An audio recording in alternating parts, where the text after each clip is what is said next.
Toxic parents and sister cancelled my 18th birthday behind my back, then kicked me out over dirty dishes. They got a taste of karma as they forgot to uninvite this special guest. Hi, people of Reddit. I am Whitney, 18F, and my bully parents are finally getting justice for what they did, and I'm happy about it. To give you a little backstory, let me tell you about my mom, Eleanor, 48F, and dad, Max, 51M. My parents are kind of bullies, and they have always favored my golden child sister, Elsa, 21F. I've spent most of my life feeling like a second-class citizen in my own home. I'm not going to lie, it's been really tough, and I've reached a point where I need to vent. So, growing up, I was the one who could never do anything right. When I was 16, I decided to take up painting. It was a hobby I was really passionate about. I spent hours working on a piece for a local art competition. When I finally completed it, I was super proud and couldn't wait to show my parents. But instead of being supportive, my mom took one look at it and said, "Well, it's not exactly a masterpiece, is it?" And proceeded to show it to Elsa, who gave a half-hearted compliment and then went back to her homework. I felt crushed. My dad didn't even bother to look at it, he was too busy watching Elsa's new dance video. One of the worst instances was when I was 15 and had my first serious boyfriend. I was really excited about it and wanted to introduce him to my family. I was so nervous, but I thought it would be a big step in feeling more connected with them. Instead, my mom and dad barely acknowledged him. They just made snide comments about how he didn't seem like the type of guy they'd expect me to date. My mom even went so far as to make a joke about how he seemed like he was from the wrong side of the tracks. I was mortified. They never made an effort to get to know him or make me feel supported in my own relationship. And then there was the time I had a really bad bout of the flu. I was bedridden for days, feeling absolutely miserable. My parents didn't even bother to check in on me. They were too busy with Elsa's rehearsal for the play. I remember laying in bed, hearing them discussing her costume and schedule, and feeling completely abandoned. When Elsa came home, she just gave me a patronizing smile and said, "I hope you're feeling better now," before heading off to hang out with her friends. The worst part is that Elsa never really appreciated me or valued me either. I'd try to have conversations with her, and share things about my life, and it felt like she was always too busy or too disinterested. I only confided in her about how hurt I felt from all this favoritism, and she just shrugged it off, saying, "You're just being dramatic. Mom and Dad love us both." But it's like, if they really did love us both, why was I always treated as an afterthought? I even tried to bond with her over shared interests, like books and movies, but she was always more interested in talking about herself or her friends. For example, she'd come home from a weekend trip with her friends, and instead of asking me about my week or how I was doing, she'd just go on and on about her latest adventures and how amazing her friends were. It always felt like I was just a backdrop to her life, a mere spectator in her grand narrative. I could go on and on about the countless little instances where I felt neglected or undervalued. It's been a lifetime of living in Elsa's shadow, of feeling like the backup plan or the afterthought. And the hardest part is that my parents never see it. They think they're being fair, that they love us both equally, but it's so clear to me that their love for Elsa is just on a whole different level. Sometimes, I wonder if it's something wrong with me, if I'm just not worthy of their attention and affection. But then I think about all the things I've done, all the ways I've tried to prove myself, and it's like no matter how hard I try, it's never enough. I've even tried to talk to my parents about it, but they just dismiss me or tell me I'm being overly sensitive. They say things like, "You're imagining things," or Elsa's achievements are just more visible, but it doesn't make the sting any less painful. So, 2 days ago was my 18th birthday. For context, Elsa and my birthday are just one day apart, so you can imagine how our family celebrations typically go. Growing up, I've always had this sinking feeling that my birthday was just overshadowed by Elsa's, but this year, I decided to keep things simple. I knew better than to expect a big celebration at this point. I've pretty much stopped dreaming about anything extravagant. So, I told my parents that all I wanted was a quiet dinner at a nice restaurant with just a few of my friends and family. Honestly, I figured it was a modest request, given everything. I was really excited about this birthday. Turning 18 felt like a huge milestone. I mean, it's the age where you finally get to say, "I'm legally an adult." And all that. I was looking forward to it as a way to celebrate a bit of independence and mark the end of my teenage years. I had picked out this gorgeous dress that I had been eyeing for months. It was this sleek, navy blue number with a bit of sparkle that made me feel like I was finally stepping into my own. I even went out of my way to find a restaurant that I thought everyone would enjoy. After doing some research, I settled on a place that had great reviews and a cozy atmosphere. I thought it would be perfect for a low-key birthday dinner. I went to the trouble of searching for the best restaurant, making sure it was somewhere everyone could agree on. I didn't want any last-minute stress or arguments over where to eat. I wanted the night to be as smooth and enjoyable as possible. So, I found this cute little bistro that served a variety of dishes and had a good mix of vegetarian and non-vegetarian options. I even called ahead to make sure they had a table for us, just to be on the safe side. When I finally had everything planned out, I was really looking forward to the evening. I felt like I had done everything right and that this was going to be a special moment. I let my mom know about the restaurant and the time I thought would work best. I said I'd like to start the dinner around 7 p.m., and she agreed. She even said she'd make sure everyone would be there on time. I was so relieved that at least one part of this whole process seemed to be coming together smoothly. In the days leading up to my birthday, I was buzzing with excitement. I got everything ready: the dress, the shoes, and even a little bit of makeup. I wanted to feel good and look my best for the occasion. I was hoping that this year, despite the usual overshadowing, I could actually enjoy my birthday for once. It was a small, personal celebration, but that's exactly what I wanted. No big parties, no extravagant decorations, just a nice, intimate dinner with people I care about.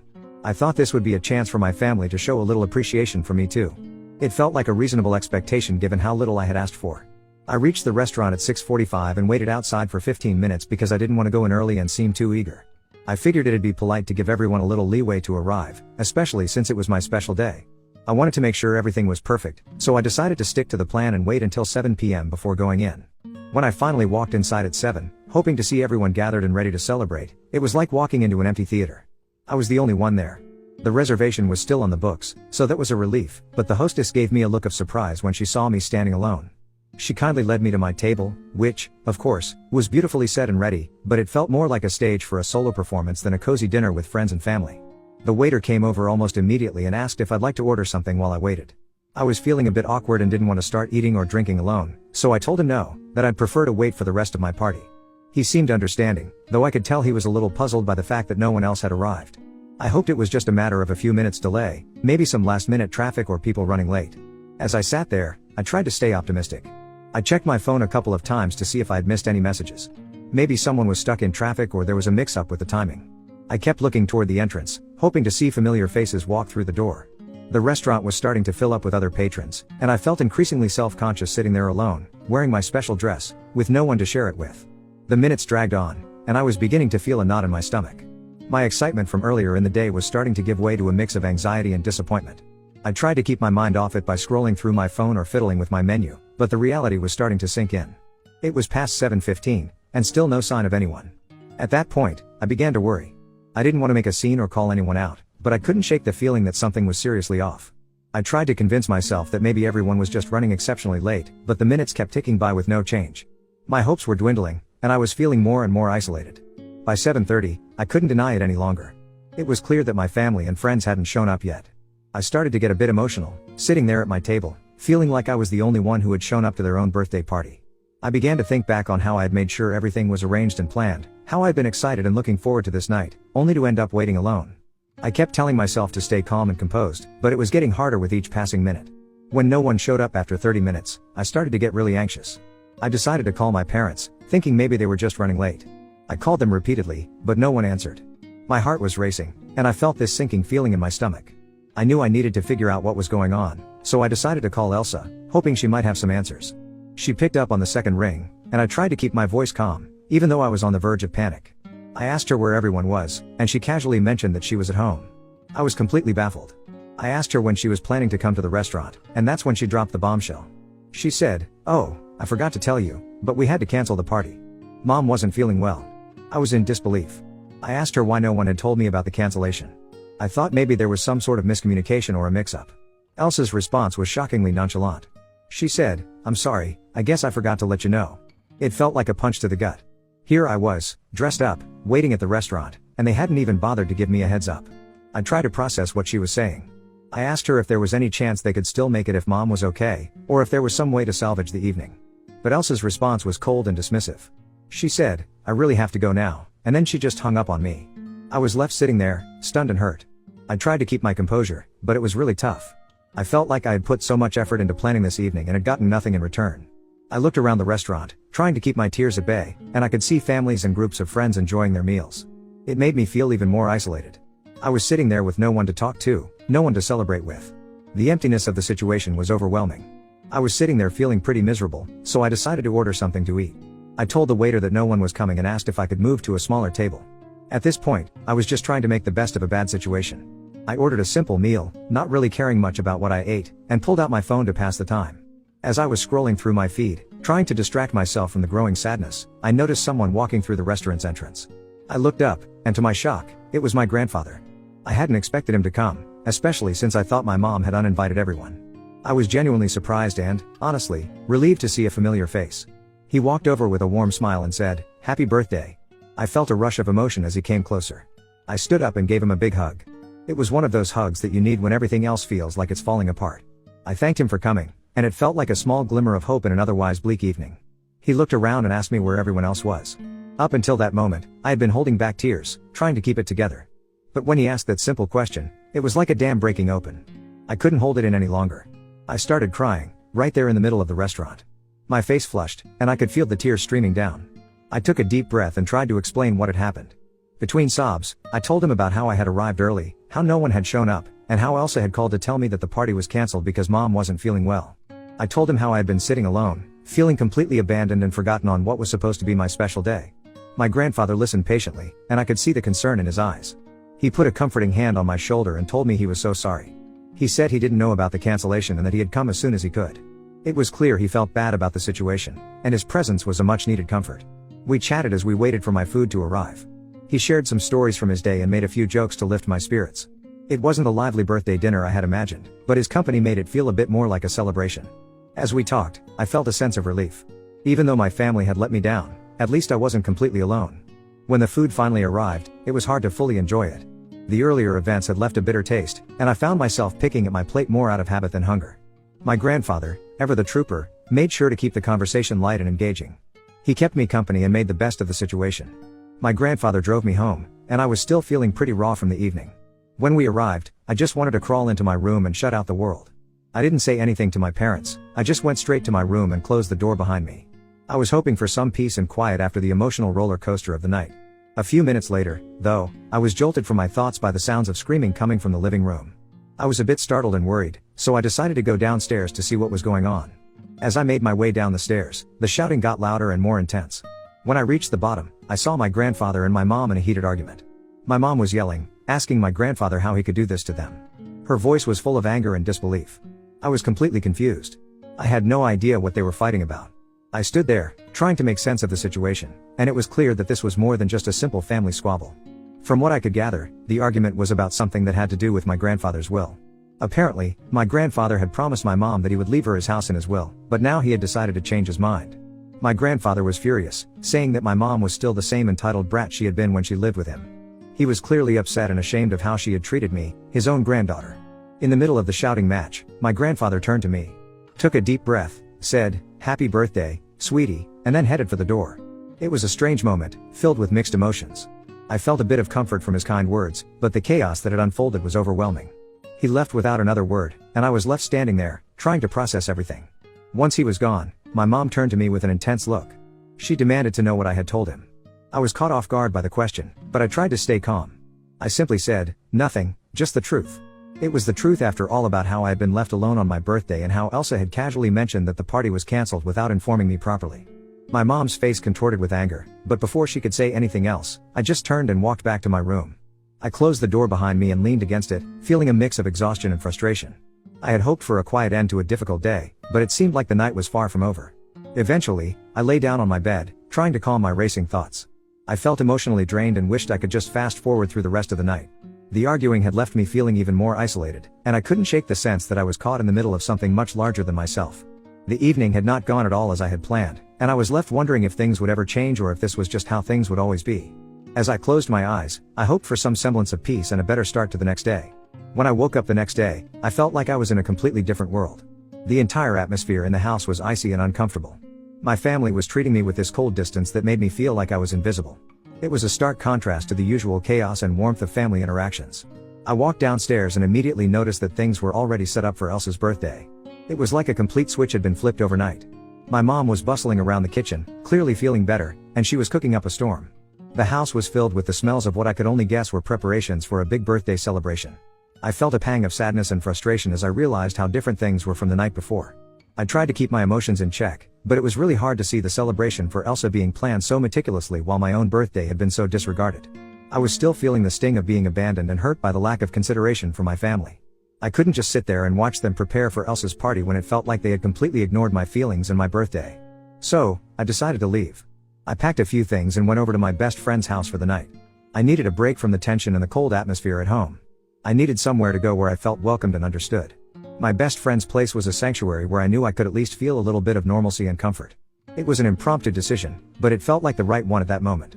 The weird part was, that even after I left, my mom didn't even bother to call me. There was no text, no call asking me to come back for Elsa's birthday. It was like my absence didn't matter to them at all.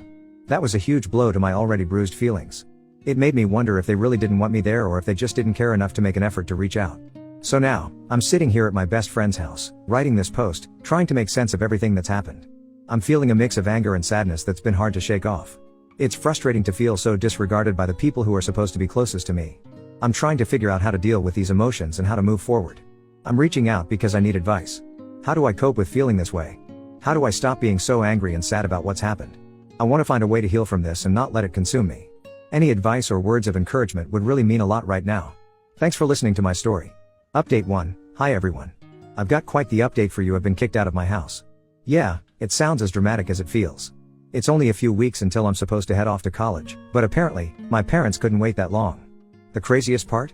It all started over me not doing the dishes. So, here's how it went down. I hadn't gotten around to doing the dishes one night, and my mom completely lost it. She started railing at me about how ungrateful and entitled I am, how I never help around the house and all that jazz. It felt like she was blowing it way out of proportion. I tried to explain that I had been really busy with preparations for college, and it was just one night. But instead of calming down, she just got angrier. Well, I lost my patience too. I snapped back and told her exactly how I felt about the way they've treated me over the years, how I've always been the one overlooked, how my birthday was just another example of their disregard. I aired out everything I'd been bottling up for years, and once it was out, I couldn't hold back. I told her about the emotional distance, the favoritism toward Elsa, and how hurt I felt about everything. As you can imagine, that didn't go over well. Things got really heated. My mom's face turned bright red, and she screamed at me to get out. I was stunned but not surprised. I'd seen this coming for a while now, though I didn't expect it to be triggered by something as mundane as the dishes. I didn't wait around for any more drama. I grabbed a bag, threw in a few essentials, and just left. I didn't even bother with a big goodbye or explanation. I was too upset and needed to get out of there before things got even worse. I told my mom I'd come back for my stuff when I was heading to college, but for now, I needed to be somewhere else. I went straight to my best friend's house. I called her up on the way, hoping she wouldn't mind me crashing there for a bit. Luckily, she was totally understanding and told me I could stay as long as I needed. Her place has been a haven for me ever since. I don't know what to do now. Update 2. Hi everyone. I know it's only been a few weeks since my last update, but I figured I should let you all know what's been happening. Honestly, things have been pretty quiet on my end, but there's a bit of news that might interest you. So, yesterday, I finally got a chance to talk to my grandfather. After the whole drama of being kicked out and everything, I felt like I needed to let him in on what was going on. I called him up and filled him in on the whole messy situation, how I got kicked out over not doing the dishes, the fight with my mom, and the fallout with my family. His reaction was intense, to say the least. He was absolutely furious when he heard what had happened. He couldn't believe that things had escalated to that point over something as trivial as dishes. But more than that, he was upset that I hadn't reached out to him sooner. He said he would have been more than willing to help me out if I had called him earlier. It was a mix of relief and frustration, hearing that relief because he was willing to help, but frustration at the timing of everything. We ended up having a pretty long conversation about what had happened and how I was feeling. It was really comforting to have someone who understood my side of the story and who was willing to step up and support me. He reassured me that he was on my side and that I shouldn't feel like I had to go through this alone.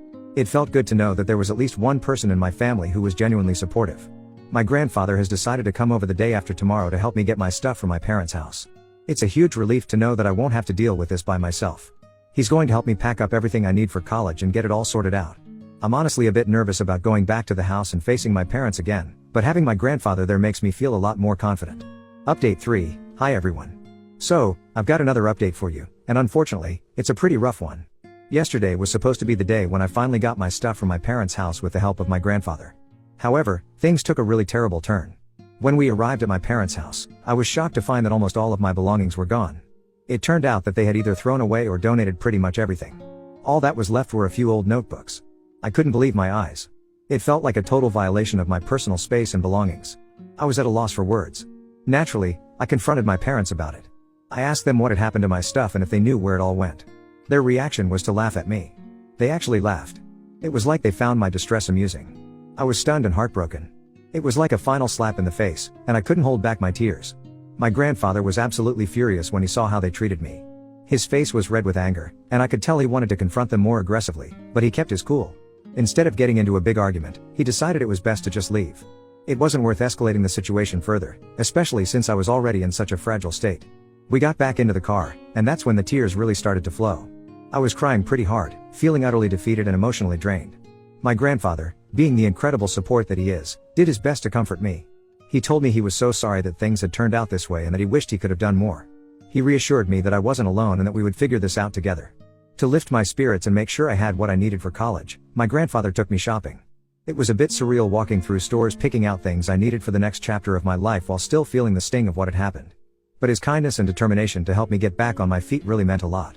We managed to pick up a few essentials, and it was a relief to know that I had the basics covered. On top of that, my best friend told me I could have whatever I wanted from her stuff. She offered me clothes, supplies, and anything else I might need. It was a huge comfort to know that even though I was going through such a tough time, I had people who genuinely cared and wanted to support me.